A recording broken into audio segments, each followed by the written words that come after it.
السلام عليكم. هعمل لكم تقطوفة كده مشاكل خفيفة للمشاهدة. تأليف وإخراج عصام حلاف، ويا رب تكونوا سعداء بالمشاهدة. نصيحة يا بنات، كل واحد يخلي باله من جوزه، متخلوش يهرب منه.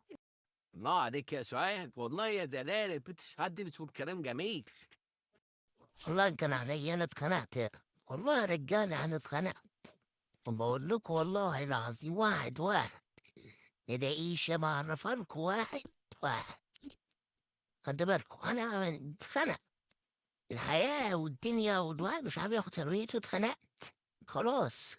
ربنا يصبرني، الله تخاف عليا وتحافظ عليا وتشوف طلباتي وعيش مرتاح في البيت. كفايه كده. والرجالة يقولوا هنتخنق، واحنا ملناش مشاعر وأحاسيس؟ ولا ايه رأيكم؟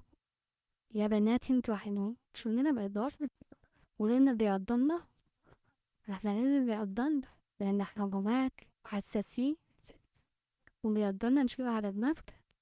حلو. يلا يا منى يا حبيبتي، احنا مالناش دعوه بالمشاكل دي، احنا بنحب بعض يا قلبي. جايلك يا حبيبي، جايلك يا أحمد يا حبيبي يا قلبي، وأنا مستغربش عنك أبدا.